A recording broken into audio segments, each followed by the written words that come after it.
The town of Sagebrush Ridge had seen storms, gunfights, and rodeos that shook the earth, but nothing stirred it quite like the sight unfolding on that late afternoon horizon. The sun, heavy and molten, poured gold over the red sandstone cliffs, turning every dust swirl into a ribbon of fire. The whole town buzzed with the kind of electricity people felt before a tornado or a miracle. Today, it was the latter. Because today, Sagebrush Ridge was witnessing the impossible. Colt Ransom, the wealthiest, calmest, most untouchable rancher in the region, was getting married. And not to any predictable bride. Not to a dainty belle from the east nor to one of the mayor's polished daughters. He was marrying Annabelle Hart, better known as Anvil Annie, the towering cowgirl whose height reached 6'3" without boots, whose shoulders could carry a calf like a sack of grain, and whose heart was big enough to rescue every stray creature from here to the Rio Grande. Most men admired her from afar. Few dared talk to her. Even fewer dared love her. But Colt had set eyes on her once and never looked away. Inside the small wooden chapel at the edge of town, the air was thick with the scent of lilies and nervousness. Annabelle stood in front of a cracked mirror, dwarfed by the delicate lace dress draped around her powerful frame. The gown clung to her broad shoulders and cinched at her waist, flowing like softened cream to the floor. It was the prettiest thing she'd ever worn, and the most terrifying. Her large hands, usually so steady with reins or rope, trembled as she brushed at the neckline. Lord above, she muttered to herself. I look like a barn door wrapped in bedsheets. From the corner, her best friend and seamstress, Willow Hargreaves, gasped dramatically. Annie Hart, Willow squeaked, being barely 5 feet tall and half Annabelle's width. You look beautiful enough to make angels jealous. Annabelle snorted. Beautiful for a giant, you mean? No, Willow said, stepping in front of her. Beautiful for a bride, any bride, but Annabelle couldn't shake the ache in her chest. She'd never felt small before, not standing among men, not fighting storms, not even falling off wild horses. But now, thinking about Colt waiting at the altar, she felt fragile, exposed, and painfully unsure. Her throat tightened. What if I trip? She whispered. What if I look ridiculous in front of everyone? Colt's used to society folk, women who don't break chairs by sitting too fast. Willow softened. He chose you, Annie. Relax. A knock rattled the wooden door. Both women froze. Then came a low, steady voice, the voice that could calm stampeding cattle and make Annabelle's knees buckle. Annabelle, it's me. Willow's hands flew to her mouth. You can't see her before the ceremony. She squeaked. It's bad luck. Annabelle swallowed hard. Let him. Willow blinked. But it's bad luck. I reckon I already used up all my good luck getting him to propose. Willow sighed in defeat and opened the door only a crack. Colt Ransom stepped halfway inside. Only halfway, because he kept his head turned sharply away, respecting the dress tradition. His broad shoulders filled the doorway. His hat hung in his hands. Dust still clung to his boots and jeans like he'd ridden here at full gallop. He didn't need to look at her. His presence already filled the room. He didn't speak immediately. He listened. Annie, he murmured finally, I can hear it. Hear what? She croaked. The way your breath shakes when you're scared. You get the same sound right before breaking a wild Mustang. Annabelle felt her entire spine heat with embarrassment. Of course he'd recognize it. Of course he paid attention. Willow slipped out of the room, leaving them alone. Colt stepped further inside but kept his gaze respectfully averted. You nervous? He asked softly. Colt. Her voice broke. What if I ain't ready? What if I don't belong beside you? What if people laugh? What if? She choked. Her big hands curled into fists. Colt didn't hesitate. He reached out without looking and found her hand with gentle certainty, like he could navigate her in the dark.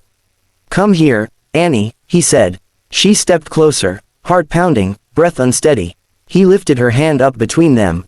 To your heart, he said quietly. Annabelle blinked, confused. You want me to put my mouth where? She whispered, bewildered and flustered all at once. Colt actually chuckled. Low, warm, deep. On your hand, sweetheart. Kiss your own knuckles. Feel the strength in them. Feel what I fell in love with. Her breath caught. She stared at her hand, then at him, then at her hand again. Slowly, shyly, she lifted it to her lips and pressed a kiss to her own skin. She trembled. Colt's voice softened even more. You're strong enough to rope a bull, Annie. Brave enough to face any man guns blazing. But you act like being gentle or pretty makes you weak. It don't. And I want you walking down that aisle knowing that. Her eyes burned. Tears gathered like storm droplets on her lashes. "Colt," she whispered. "I'm scared." He finally turned toward her. He saw her. All of her. The giant cowgirl trying to shrink herself out of fear.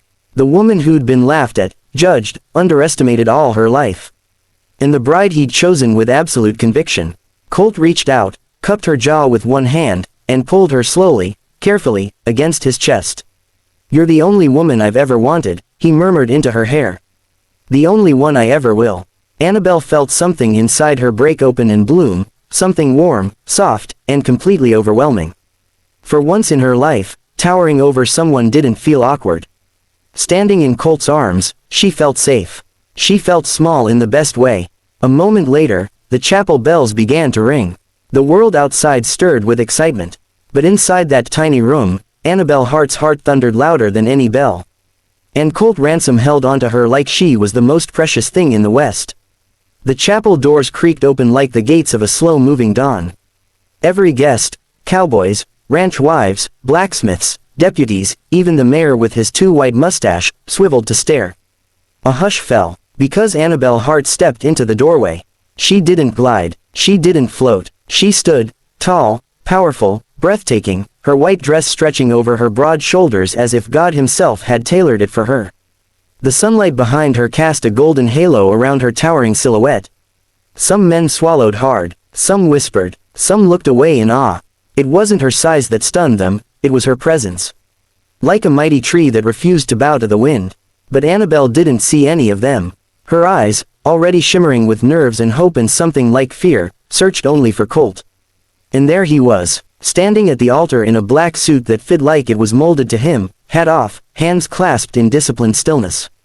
But his eyes, those warm, steady, whiskey-brown eyes, sparked with something fierce when he saw her. He didn't blink, he didn't breathe, he looked like a man hit by lightning and liking the feeling. Annabelle's heart nearly buckled. "He's looking at me like I'm the only woman in the world." She took the first step down the aisle. Her dress swayed, the floorboards groaned under her weight. Her cheeks burned from the dozens of eyes watching. Whispers rose like dust clouds. "Is she shaking? She's too tall for him. No, look how he's staring. Lord, he's smitten." Annabelle felt a lump forming in her throat. Her knees wobbled. For a horrifying moment she thought she might faint, or worse, fall. Her vision blurred. And then, Colt moved. He didn't wait at the altar like tradition demanded. He didn't stand still like a proper gentleman. No, he strode down the aisle with long, confident steps, boots thudding like drumbeats. Gasps rippled through the chapel. The pastor's eyebrows shot up. Willow near dropped her bouquet. The mayor whispered, "Well, I'll be damned, never seen that before." Colt reached Annabelle halfway, just as her breath was fragmenting into frightened little pieces. He didn't speak. He simply took her face between his hands and kissed her forehead, slow, grounding, gentle. A kiss meant not for the audience, but for her soul. She inhaled sharply. Her trembling stopped. Her whole body warmed. Her eyes fluttered open, and Colt's voice, low as thunder rolling over hills, met her ears. "Let him look, darlin'. I'm proud to be standin' next to you." Annabelle's eyes filled instantly. He'd noticed her fear. He'd stepped toward her when she felt weakest. The whispers died. Respect replaced them. Together, hand in hand, they walked the rest of the aisle. Colt didn't let go, not for a second. Dash dash dash. At the altar, the moment the pastor opened his book, the wind outside suddenly howled. The windows rattled. One of the candles flickered wildly. The pastor chuckled nervously. "Well, seems the heavens are excited too." Annabelle's chest tightened again. Colt noticed. He squeezed her hand lightly. "Still scared?" he whispered. "A little," she admitted, cheeks flushing, voice wavering. Colt leaned close. Too close. Close enough for the entire chapel to hold its breath. "Annie," he murmured, "I told you once, I'll tell you forever, you're the only woman I ever wanted." Her eyes welled again, but before she could respond, a clap of thunder shook the chapel. The horses outside reared. The wind slammed the door open, blasting a swirl of dust down the aisle. People gasped. Annabelle cried out and flinched, instinct from years of storms on the open range. She stumbled, and Colt, with reflexes sharpened from ranch life, grabbed her, not by the wrist, not by the arm, he grabbed her around the waist, firm, protective, sure, and pulled her against him before she could fall. The chapel erupted into murmurs. A giant woman nearly collapsing in fear. A man half her size catching her like she weighed nothing. It was a scene nobody expected. Annabelle's breath hitched as she clung to him, her heart pounding. I'm sorry, she stammered. Storms, it's all right, Colt murmured, guiding her back upright. Ain't nobody judging you. But she was judging herself. Her face burned as she whispered. Colt, you shouldn't have to hold me up. I'm a full grown. He cut her off. Don't finish that sentence. His voice was low but commanding. I'm your husband. I'm meant to hold you. Her knees went weak again, but this time from something far deeper. Colt, she breathed, barely able to speak. I don't deserve. He rested his forehead against hers. Yes, you do, and more. Silence fell again, warm, reverent. Even the storm calmed, as if listening. The pastor cleared his throat gently. Shall we continue? Colt kept one arm wrapped around Annabelle's waist as though he didn't trust the world not to shake again. I'm not letting go, he whispered to her. Not during vows, not after, not ever. Annabelle trembled, not from fear now, but from overwhelming emotion. The pastor began. Do you, Colt Ransom, take Annabelle Hart?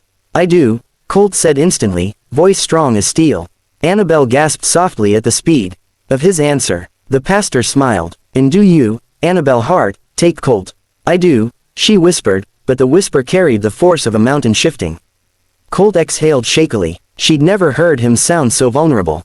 Then by the power vested in me. Thunder cracked again. The door slammed once more. Guests jumped. Annabelle stiffened. And Colt did what no one expected in a chapel. He wrapped both arms around her, lifting her feet slightly off the floor, holding her protectively against his chest as the storm rattled the building. The gasps turned into applause.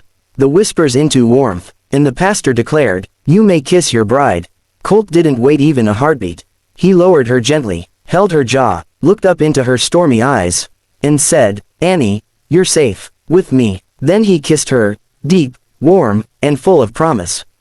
Her knees buckled, her heart burst open. The storm outside quieted like it bowed to something greater. And Annabelle Hart, giant cowgirl and lifelong outcast, understood one thing. She wasn't too big, she wasn't too much, she was exactly the size someone's love was waiting for. And that someone was Colt Ransom. Forever.